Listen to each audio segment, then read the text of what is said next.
شوف ها؟ خليها 3 أيام خير ما يجوش 3 شهور. هذا خليها ما عندي القدر. تتصدم وتطلع. والله خرج.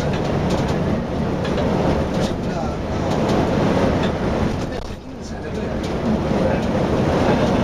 وانا باش 3 ايامات الاخرين انت تقول لي انا ثاني كورس سمعت فيه صافي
T'es pas...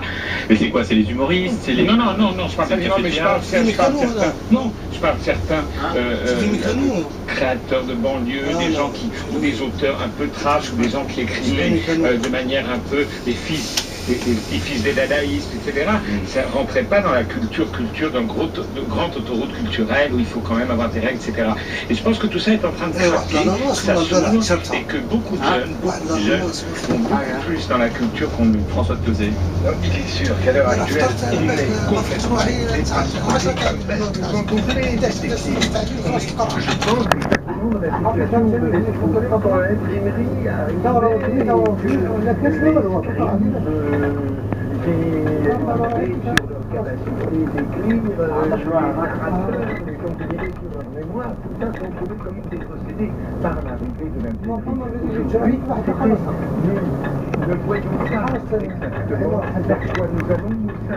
que les choses vont être c'est vrai que les jeunes lisent plus aujourd'hui qu'il y a 20 ans, mais ils ne lisent pas de la même façon. Ils lisent sur Internet. Et je dirais que moi, par exemple, mon inquiétude, c'est de savoir si la lecture qui est plus courte, qui est plus...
Sur la lecture, ce qu'on disait tout à l'heure, moi je suis assez d'accord avec ce que disait François Closet.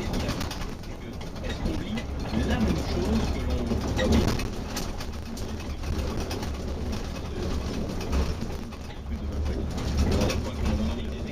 On lit le moment où on lit pas. On lit la clé. Ça représente un effort. Il faut aller acheter le livre, même aller à la bibliothèque, c'est chiant. Et c'est vrai que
sur le pied d'égalité. Vous voyez, l'important c'est quand on sait quelque chose, quand on connaît quelque chose, on sait qu'on ne sait pas tout. Mais quand on ne connaît rien, on croit tout savoir et on dit rien. Donc c'est là qu'est le danger. Je pense qu'il y a quelque chose qui n'a pas changé. Il y a un seul support, ça ne représente pas une source. Comme quand on va sur un site internet, quel qu'il soit, que ce soit Wikipédia ou un site informatique, quel qu'il soit, cette source-là n'est pas une source universelle. Et comme quand on avait vraiment comme quand on avait l'encyclopédie, c'est une source. Il va falloir, comme on dit, la retrouver.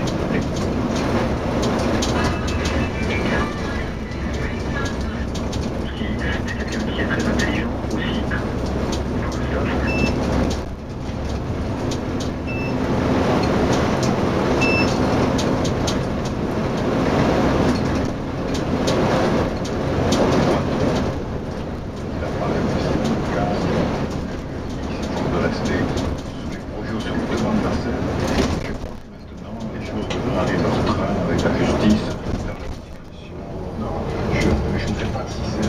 Sa fin, il y a quelque chose qui se passe quand même. Il a l'air de vouloir à tout prix être présent encore dans le monde politico-médiatique. Donc, je trouve qu'il en fait trop. Je trouve et peut-être que même les juges eux-mêmes sont irrités par ce phénomène. Je n'en sais rien. Je ne porte pas de jugement moi-même sur le procureur, l'instruction. Je ne sais pas, mais que les choses aillent leur train et qu'on passe à autre chose. Bon, Nordine Navili. Enfin, tous ces qualificatifs judiciaires sont quand même dramatiques pour notre classe politique française. Hein. Tous les 3 jours, on a des qualificatifs. Pour lui, oui, mais pour voilà. Voilà, donc il y a quand même un vrai problème pour moi. C'est un symbole d'un système en décomposition. Donc c'est un peu sur la même que Cabane, vivement que ça s'arrête, vivement que ce système qui est aujourd'hui en décomposition se recompose avec les nouvelles générations. Finalement, on va presque débattre de la même sujet que le sujet précédent. C'est-à-dire qu'on a vraiment là, on arrive au bout d'un système, au bout d'un cycle, et je pense que tout ça gonfle l'abstentionnisme. Tout ça envoie les nouvelles générations à plus d'individualisme et quand on n'a plus confiance dans sa classe politique, dans un système, on a plutôt confiance en soi, en son propre milieu, et je pense que les lendemains risquent d'être compliqués en France et en Europe quand on voit un peu le vent levé du populisme qui traverse le continent. Et je pense que les DSK, les Cahuzac, ne nous aident pas, et donc je pense qu'il faut aller vite et très vite faire une espèce de vidange pour qu'on passe à autre chose. Ça me passionne et je pense qu'il y a beaucoup d'enjeux sur la représentation de la politique, du politique. Qu'est-ce que c'est la politique, qu'est-ce que c'est la morale? Vous savez, en philosophie, quand on commence les études, je ne sais pas d'où ça sort, enfin je sais d'où ça sort de certains philosophes réactionnaires, on nous dit que la politique et la morale sont totalement séparées. Et ça m'a toujours choqué. On nous apprend, on fait des grands cours, comme quoi la politique et la morale sont séparées, etc. Mais c'est scandaleux. Moi, je veux dire, DSK, c'est trompé de carrière. Vous avez raison, DSK aurait dû être rockstar. Je parlais de puissance sur passe, voilà. Il aurait dû être il s'est trompé de carrière, et là, il est moral. Voilà, et c'est très bon. Moi, j'adore, parce que le pire ennemi, voilà, c'est la bonne conscience de gauche. Et avec des SK Cahuzac, on ne peut plus avoir de la bonne conscience de gauche. On sait qu'être à gauche, c'est un combat pour la justice sociale, pour la démocratie, et c'est un combat qui n'est pas donné d'avance. Il ne suffit pas d'être à gauche pour être dans le camp du bien, pour être dans le camp de ceux qui sont impeccables. Il faut faire ses preuves, et c'est royal. La gauche doit réinventer une morale et non pas des bobos fleuris dans la bouche. Moi, je trouve que ce qui est plus embêtant, c'est que l'un et l'autre, Dominique Strauss-Kahn comme Jérôme Cahuzac, vous dites qu'ils reflétaient la bonne conscience de gauche. Moi, je dis ce qui est embêtant, c'est qu'ils étaient l'un et l'autre l'incarnation d'un certain réalisme de gauche. Et que ça, c'est encore plus inquiétant, parce que qu'est-ce que ça de la modernité, du coup, à gauche, on parle de tout. C'est plutôt inquiétant. Enfin, parce que Cabane, on n'est pas d'accord avec ça, mais... Non, pas tout à fait, mais je suis de gauche et je n'ai pas de position. Mais j'ai une conscience, ce qui n'est pas tout à fait la même chose. Ce qui n'est pas tout à fait la même chose. J'essaie d'avoir une conscience de l'état du monde, de sa marche, des comportements des groupes sociaux, etc. Une conscience politique. Et moi, ce que je crains beaucoup, c'est que précisément la conscience politique recule dans la tête des citoyens, dans la tête des masses, comme on dit. Mais que la conscience, la réflexion, on dit, de façon à pouvoir agir sur lui. Donc la bonne conscience elle n'est pas de gauche. Je ne suis pas du tout. il y a une grande conscience de droite aussi, qui consiste à dire nous sommes le camp de la liberté, nous sommes le camp de la prospérité, etc. Donc la bonne conscience, elle n'est pas le privilège d'un camp politique. Et alors, ceci dit, moi, ce qui me cruellement